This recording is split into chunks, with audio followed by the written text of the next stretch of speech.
नमस्कार मित्रांनो, सुस्वागतम। मुरंबा मालिकेच्या आजच्या भागामध्ये रमाला अक्षयला ऑफिसला जाऊन द्यायचे नसते, कारण रेवा कशाही परिस्थितीत त्याला किस करणार असते असे तर तिने रमाला चॅलेंज दिलेले असते। म्हणून रमा विचार करत असते की आज असे काय करू की यांना ऑफिसला जाता येणार नाही। तेव्हा सीमासुद्धा तिला विचारत असते की अगं काय झाले। तेव्हा रमा विचार करते की आईंना सांगू की नको सांगू, आणि जर सांगूनच टाकते असं तिचं दुसरं मन म्हणतं। म्हणून ती लगेच सीमाला म्हणते की आई, आज यांना ऑफिसला जायला देऊ नको, कारण रेवा ऑफिसमध्ये गेल्यानंतर त्यांना किस करणार आहे आणि तसे तिने मला चॅलेंजसुद्धा दिले। ते ऐकून सीमाला तर धक्का बसतो। सीमा म्हणते की अरे बापरे, मग आता आपण काय करायचे। तेव्हा रमा म्हणते की आई काय, आणि या अगोदर सुद्धा तिने प्रयत्न केलेला तुम्ही बघितलाच होता। आपण जेव्हा सर्वजण एकत्र गेम खेळत होतो तेव्हा तर तिने त्यांना किस करण्याचा प्रयत्न केला। सीमा म्हणते की हो। तेव्हा रमा म्हणते की अहो तेव्हा त्यावेळी आभिदादा आले म्हणून वाचले, परंतु आता मात्र ऑफिसमध्ये दुसरं कोणीही तसे नसणार। तेव्हा सीमा म्हणते की काही झाले तरी आपल्याला त्याला थांबवावेच लागेल आणि तो तुझे सुद्धा ऐकणार नाही, त्यामुळे मलाच काहीतरी असे करावे लागेल की अक्षयला ऑफिसला जाऊन द्यायचे नाही त्यासाठी। तेव्हा ती विचारच करत असते आणि तेवढ्यात अक्षय हा आपल्या रूममधून बाहेर निघतो। बॅग वगैरे सर्व काही त्याच्या हातात असते आणि आईला म्हणतो की आई चल आता मी निघतो। सीमा धावतच येते आणि रमा सुद्धा, आणि अक्षयला विचारते की अरे अक्षय, तू आता कुठे चालला, ऑफिसला का। अक्षय म्हणतो की आई का असे विचारते। तर सीमा म्हणते की अरे मी सुद्धा आता यावेळेस बाहेर निघले, म्हणून मला सुद्धा तुझ्या सोबत येऊन दे। परंतु अक्षय ऐकायला तयार नसतो। अक्षय म्हणतो की ऑफिसमध्ये मला एक महत्त्वाचे काम आहे, मी येतो, तू नंतर जा। तेव्हा मात्र अक्षय हा रमाच्या हातातील टिफिन घेतो आणि लगेच तो गाडीजवळ येतो, परंतु सीमा आणि रमा मात्र पुन्हा धावत अक्षय अक्षय करत त्याच्या मागे येतात। सीमा म्हणते की अरे ऐक ना, तू हिला तुझ्याबरोबर घेऊन जा। अक्षय म्हणतो की आई हिला कशाला, एकतर मला उशीर झालेला आहे, आणखीन उशीर व्हायला नको। सीमा म्हणते की अरे तिला तिच्या घरी जायचं। तेव्हा अक्षय म्हणतो की आई अगं काय विचार करते, तुझं भूगोल काय गणले की काय। अगं तिला त्या बाजूने जायचे आणि मला ऑफिसच्या बाजूने जायचे, हिचं घर त्या बाजूला आहे, मग हिला रिक्षाला जायला सांग, आणि हवे असेल तर तू तिला रिक्षाला जाण्यासाठी पैसे सुद्धा दे। तेव्हा सीमा म्हणते की नाही, अरे ऑफिस कसे तुझे तिकडूनच पडते आणि ती तिकडेच मध्ये उतरेल आणि तिची ती जाईल, मग तर तू तोपर्यंत तर तिला तेथे घेऊन जा। आणि तेव्हा रमाच्या डोक्यात एक विचार येतो। रमा लगेच म्हणते की आई माझ्या लक्षात आले की एक तुमच्या ऑफिसच्या तिकडे माझं काम आहे, तिकडेच यायचे आहे मला, तर तेथपर्यंत तरी मला तुम्ही सोडा, आणि ते काम मी करते आणि मग आईच्या घरी जाते, त्यामुळे प्लीज तुम्ही मला सोडा। तेव्हा अक्षय म्हणतो की काय अगं तुला अस्मित जवळ ऑफिसला भेटायचे का। तेव्हा रमा म्हणते की ते काही का असे ना। अक्षय म्हणतो की मग तुझे तू बघ, मी जातो। तेव्हा रमा पुन्हा म्हणते की सॉरी अहो खरंच तुमच्या ऑफिसच्या बाजूने खरंच माझे एक काम आहे, आता मी ते काम तुम्हाला नाही सांगू शकत, प्लीज तुम्ही मला तिकडे सोडा। तेव्हा अक्षय रमाला नेण्यासाठी तयार होतो आणि बोल पटकनी। तेव्हा रमा म्हणते की हो द्या इकडे तो डब्बा माझ्याकडे, मी घेते तो डब्बा, आणि अक्षयच्या हातातील डब्बा घेऊन तेव्हा अक्षय रमाला घेण्यासाठी तयार झाला, त्यामुळे सीमाला तर आनंद होतो। त्या दोघांकडे विचार करत म्हणते की नशीब माझं तू तिला नेण्यासाठी तयार झाला, म्हणजे तुमच्या दोघातील डाळ हळूहळू शिजते, त्यामुळे असेच एकमेकांबरोबर रोज काहीतरी वेळ घालवत जा, म्हणजे नक्की तुमच्या परत नवीन आयुष्याला सुरुवात होईल आणि तुम्ही एकत्र याल। तेव्हा मात्र रमा गाडीमध्ये बसते आणि अक्षयला म्हणते की चला लवकर निघूयात। अक्षय म्हणतो की हो निघूयात ना, तुला तर फार घाई झालेली दिसते आणि लग्न ठरल्यापासून तू तर खूप आनंदात दिसते। तेव्हा आपली रमा सुद्धा काही कमी नसते आणि अक्षयला मात्र ती टोचून बोलण्यासाठी काहीतरी बोलत असते, आणि ती अक्षयला छान असे उत्तर देते की अहो लग्न ठरल्यानंतर मुली तर आनंदीच असतात, त्यांच्यासाठी ही त्यांच्या आयुष्यातील एक महत्त्वाची गोष्ट असते, आणि काय हो तुम्ही सुद्धा तुमचे लग्न ठरले म्हणून काही कमी आनंदात नाही, आणि खरं सांगा की रेवा अगदी तुम्हाला हवी तशी आहे, अगदी हवी तशी। तेव्हा अक्षय सुद्धा रमाला म्हणतो की अगं मला बोलतेस, परंतु तुझा अस्मित मात्र तुला अगदी हवा तसाच आहे असे तू तर बोलून दाखवते। तेव्हा रमा सुद्धा म्हणते की हो अहो अगदी हवा तसाच, जसा मी विचार केला होता अगदी तसाच, सालस सरळ सर्व काही तो माझंच ऐकतो, मला जे आवडतं तेच करतो, टीका सुद्धा तो माझ्यावर करत नाही, आणि तो अशी कर किरकिर सुद्धा माझ्या मागे करत नाही। तेव्हा अक्षयला राग येतो। अक्षय म्हणतो की काय ग, कोण चिडचिड करते? तर तेव्हा रमा म्हणते की मी केव्हा म्हणाले की तुम्ही चिडचिड करतात म्हणून? अहो मी अस्मित कसा आहे हे तुम्हाला सांगत होते, मी तुम्हाला कुठे काय म्हटले? पण अहो तुमची जी होणारी बायको आहे रेवा, तिचं तर खरंच मला कौतुक वाटतं। अगदी तुम्हाला शोभणारी आहे ती, हवी तशी तुमच्या स्टँडर्डची सतत आपली मेकअप करत असते। बाकी काही का असे ना, स्वयंपाकाला क म्हणता सुद्धा तिला येत नाही, काय हे सुद्धा समजत नाही। बाकी काही का असो, परंतु किचनचा मात्र ताबा हा तुमच्याकडेच राहील। आणि परवा तर काय म्हटले की राजमाला की कुठल्या तरी खेळातील सोमटे आहे, आणि चवळीच्या शेंगाला काय म्हटले की कुठल्या तरी पक्ष्याचा डोळा आहे हा। पण हे बरं आहे तुमच्यासाठी, तुम्हाला हवं ते तुम्ही करून खाऊ शकता। आणि तिचा वेळ पूर्णपणे लावालावी करण्यातच जातो की तिकडे काय घडले तर इकडे येऊन सांगा, आणि इकडे काय घडले तर तिकडे जाऊन सांगा। त्यामुळे तुमच्याकडे मात्र तिचे लक्ष राहणार नाही। त्यामुळे तुम्ही हवे ते करू शकतात आणि हवे ते तुमच्या मनाप्रमाणे राहू शकतात, तिचे मात्र तुमच्याकडे लक्ष राहणार नाही। आणि बाजारात कुठे नवीन ब्रँड आलेला आहे ही शॉपिंग करण्यामध्येच अर्धा तास तिचा जात असतो। तेव्हा अक्षय म्हणतो की एक वेळ मला ते परवडेल, कारण डोक्याला असा ताण होण्यापेक्षा ते मात्र चालेल। तेव्हा रमाला राग येतो आणि काय हो, कोण बुडबुड करतात तुम्ही, का मला बुडबुड करतात असे म्हणाली। अक्षय म्हणतो की अगं मी केव्हा म्हटलो की तू बुडबुड करते म्हणून? अगं फक्त मी तुला जनरल काय ते सांगितले, आणि हे बघ मला माझ्या बायकोचा रेवाचा स्वभाव आवडतो। अगं तिचं हे जगणं मला खूप आवडतं, कारण ती तर फ्रीडम आहे, लहानपणापासून तिला असे जगायला मिळाले, यात तिचा काही दोष? आणि हे सर्व तिला मिळाले तरी सुद्धा ती एज्युकेटेड सुद्धा आहे, टर्न आहे, आणि आजची लाईफस्टाईल सुद्धा ती मेंटेन करते, एकदम मॉडर्न राहते, तसे कपडे सुद्धा घालते। मला तिचा स्वभाव सुद्धा आणि राहणं सुद्धा खूप आवडतं, त्यामुळे मला माझ्या होणाऱ्या बायकोचा अभिमान आहे। त्यामुळे मला अशीच ही शिकलेली आणि अशी मॉडर्न राहणारी बायको खूप आवडते, अगदी तशीच मॉडर्न मुलगी मला हवी होती। तेव्हा रमाला इतका राग येतो, रमा म्हणते की बास करा आता। तेव्हा अक्षय म्हणतो की काय ग आता काय झाले? तेव्हा रमा म्हणते की काय हो, आता तुमचा रेवाचा तो कौतुक सोहळा मात्र बंद करा। आता नाही का तुम्हाला तो कौतुक सोहळा करण्यात उशीर होत नाही? आपण तिच्या कौतुक सोहळ्यासाठी एक कार्यक्रम ठेवूयात, तिचं काय कौतुक करायचं असेल तितकं तुम्ही करून घ्या, परंतु आता मात्र आपल्याला निघायला उशीर होतो, त्यामुळे चला आता निघायचे का? अक्षय म्हणतो की हो हो निघूयात चला, म्हणून अक्षय गाडी चालू करतो, परंतु ब्रेक दाबल्यामुळे लगेच रमाला थोडंसं डोक्याला लागते। तर अक्षय म्हणतो की काय ग, अगं सीट बेल्ट लाव, मी तुला किती वेळेस शिकवले की सीट बेल्ट कसं लावायचं तो, आणि सीट बेल्ट लावल्यानंतर असे काही दुखापत होत नाही। तेव्हा तो आपल्या हाताने रमाला सीट बेल्ट लावतो। तेव्हा रमा मात्र लाजत ही अक्षयकडे पाहत असते, आणि आपल्या डोक्याला हात लावून ती अक्षयकडे एकटक पाहत असते, अक्षयला दिसून न देण्यासाठी। तेव्हा अक्षय लगेच गाडी चालू करतो, आणि अक्षय गाडी ऑफिस जवळ आल्यानंतर थांबवतो, आणि रमा आणि अक्षय खाली उतरतात। तर अक्षय म्हणतो की हे बघ आले आता आमचे ऑफिस, आणि तुला जे काही काम करायचे असेल ते तू करून घे। तेव्हा रमा म्हणते की हो हो, आणि डबा अक्षयच्या हातात देते। तेव्हा अक्षय म्हणतो की जा आता, तुला जे काही काम करायचे असेल तर तिकडे तू जा, आणि मला सुद्धा माझं काम करून दे। तेव्हा रमा म्हणते की मनात की माझं काम तर सुरूच होईल, परंतु रेवा कधी येते त्याची वाट पाहते, आणि आता बघते की माझ्या कामावर लक्ष ठेवूनच ठेवते त्या रेवावर, आणि काम तर तेव्हा सुरू होणार आहे, रेवा जेव्हा येईल तेव्हा, आणि बघते मी ती आत कशी जाते ते। तर आतमध्ये फुलांचं बुके वगैरे घेऊन रेवाची तर ही व्यवस्थित कशी तयारी करायची ते सुरू असतं, कारण अक्षयला तिला आज किस करून रमाचे चॅलेंज पूर्ण करायचे असते, म्हणून ती लगेच रमाला व्हिडिओ कॉल करते। तेव्हा रमा म्हणते की रेवाचा व्हिडिओ कॉल? तेव्हा रेवाच्या हातामध्ये फुलांचा बुके असतो। तर रमा विचार करते की रेवा तर कॅबिन मध्ये गेलीच कशी, आणि माझ्या अगोदर ही इकडे पोहोचलीच कशी? तेव्हा अक्षय तर आत येतो। अक्षय रेवाला बघून म्हणतो की रेवा अगं काय, तू ऑलरेडी आमच्या अगोदर येऊन पोहोचलीच? तेव्हा रेवा म्हणते की हो, आणि खुश होऊन तो फुलांचा बुके ती अक्षयला देते।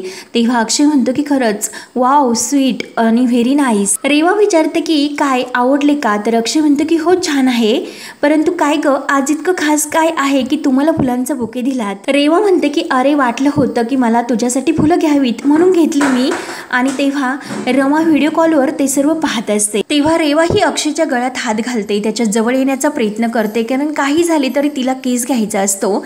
तेव्हा रेवा अक्षयला ही आपल्यात गुंडाळण्याचा प्रयत्न करते की मला असेच वाटले की तुझ्यासाठी ही फुलं घ्यावी, आणि आपल्यातील नातं हे असंच म्हणजे पुढे जावे, आपल्या आयुष्याला सुरुवात व्हावी, आणि या फुलांसारखं आपलं नातं बहरत जातं। त्यामुळे अक्षय आय लव्ह यू, अरे खरंच माझं तुझ्यावर खूप प्रेम आहे, अरे ते सांगण्यासाठी मी केव्हाची ते स्वप्न बघत राहत होते।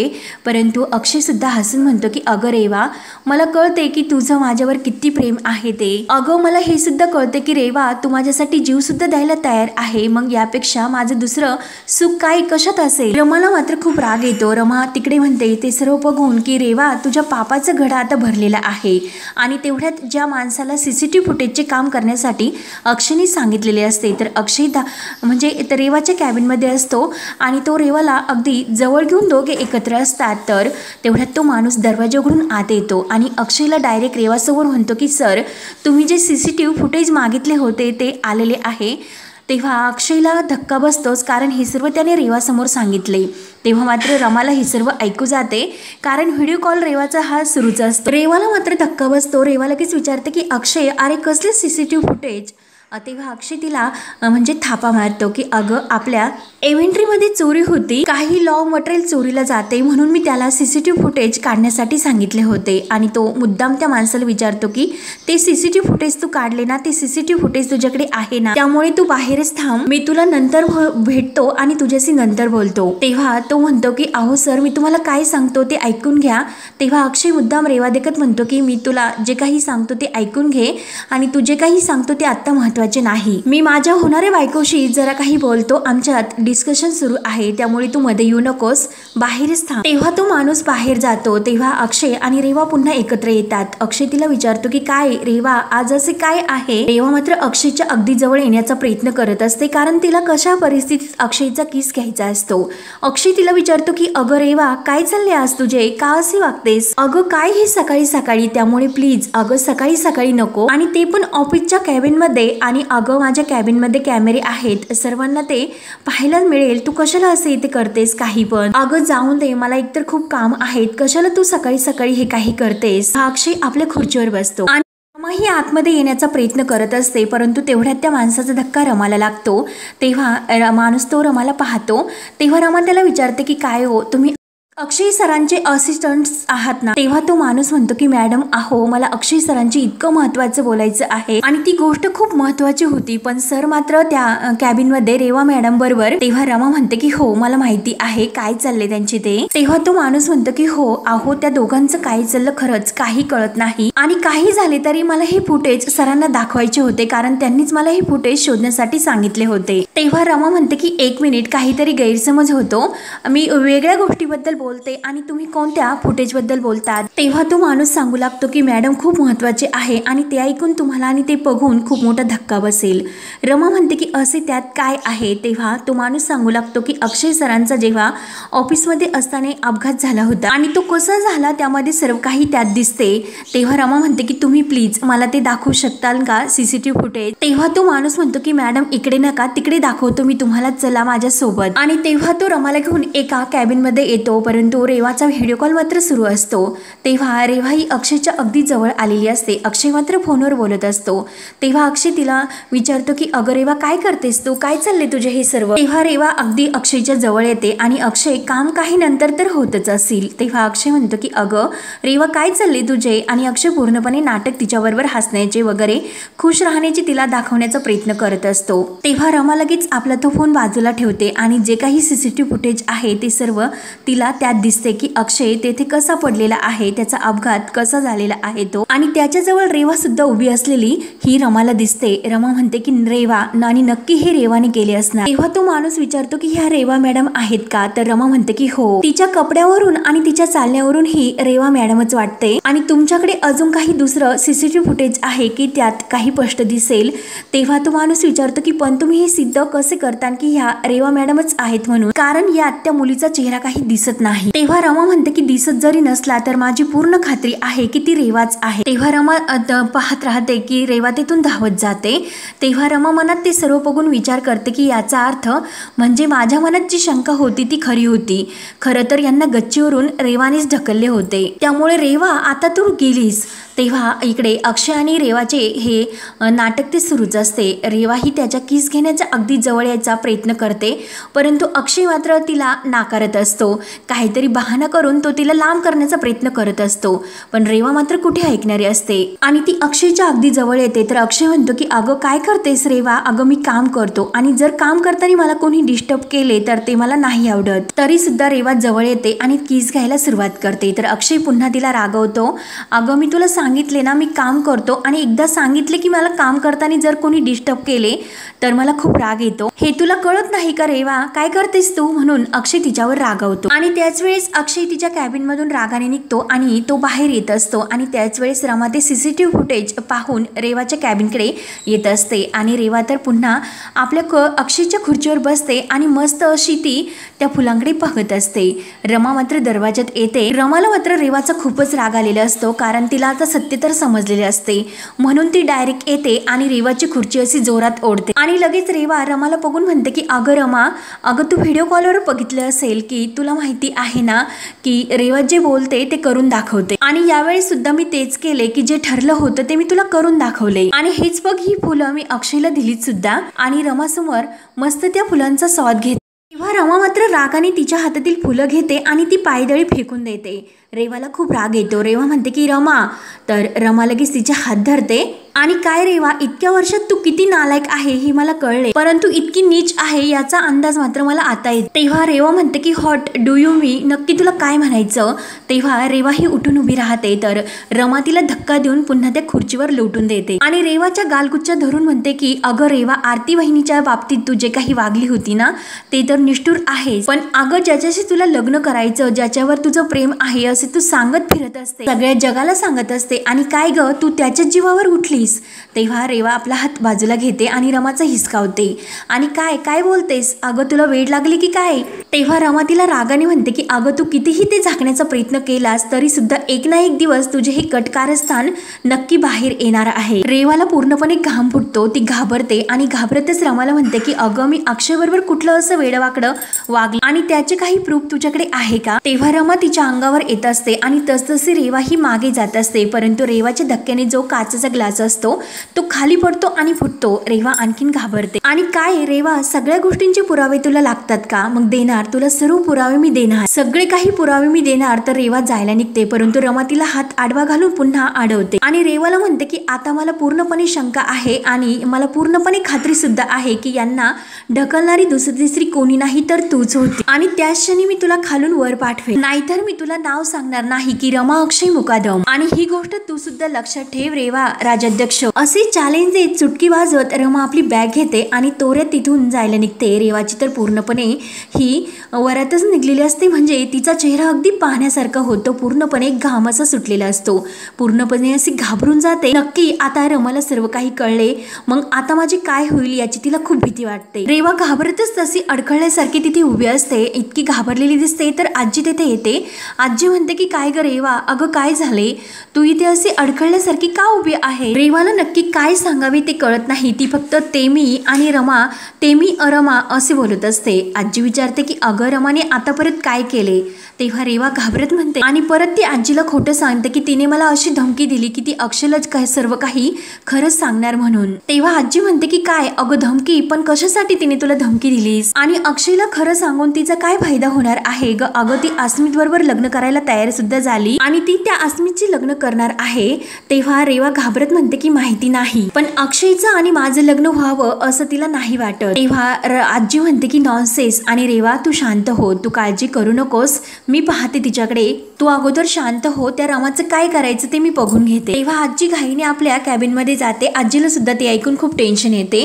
त्यानंतर इकडे रेवा तर खूपच घाबरलेली असते. तर तो जो माणूस असतो तर अक्षय त्याची बाहेर वाट बघत असतो. तेव्हा तो धावत अक्षय जवळ येतो आणि सर, तेव्हा अक्षय त्याच्यावर रागवतो, अरे तू बिंडोक आहे का, तू तर माझ्या कॅबिन मध्ये कशाला फुटेज करत आला होता, मी तुला सांगितलेले होते की कुणासमोर हे म्हणायचे नाही म्हणून. तेव्हा लगेच तो माणूस म्हणतो की अहो सर, मला हेच कळत नाही की ऑफिसमध्ये तुम्ही त्या रेवा मॅडम सोबत होता आणि त्या रेवा मॅडमच त्या फुटेजमध्ये आहे. तेव्हा अक्षयला चिड येते. अक्षय म्हणतो की अरे हे सर्व मला माहिती आहे, पण तरी सुद्धा ती बाई तुला दिसते आणि तू तिच्या समोर फुटेज करत आला होता, त्यामुळे तुम्हाला आता एक मेहरबानी कर की याच्या काही कॉपीज तू काढून ठेव, हे कुणाला दाखवू सुद्धा नको आणि सांगू सुद्धा नको. तेव्हा तो माणूस म्हणतो की सॉरी सर, पण हे मी मॅडम मुकादमांना दाखवलं. अक्षय विचारतो की कुणाला, पार्वती मुकादम मुकदमला, तेव्हा तो माणूस म्हणतो की नाही रमा मुकदम यांना, आणि मला पूर्ण खात्री आहे की सर तुम्हाला सर्व काही आठवतं, मग त्याशिवाय तुम्ही हे फुटेज नाही मागू शकत. अक्षयला खूप राग येतो. अक्षय म्हणतो की काय रे, अरे कशाला इतका प्रॉब्लेम करू शकला,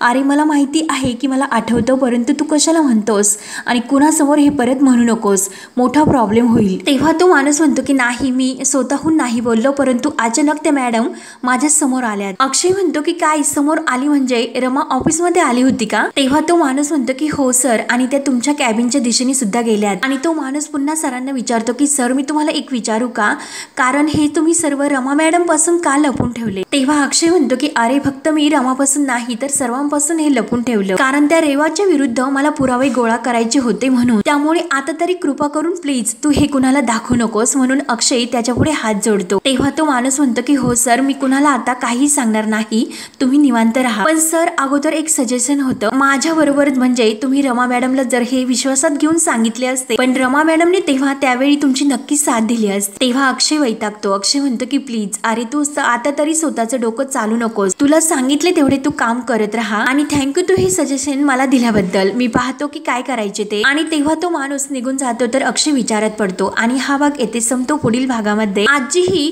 रमाला म्हणत असते की काय ग तुला तुझ्या घरच्यांची आईची काळजी आहे की नाही? तेव्हा रमा म्हणते की काय आजी तुम्ही मला धमकी देतात? तेव्हा आजी म्हणते की अगं जर तुझा विश्वास बसत नसेल तर तू इथून निघायचं आणि घरी जे काही घडते ते जाऊन बघायचं. तेव्हा रमा घरी येते, कारण आजीने गुंड तेथे पाठवलेले असतात आणि त्या गुंडांनी सर्व काही भांडे, घरातील सर्व काही सामान, इकडे तिकडे वस्तू फेकून दिलेल्या असतात.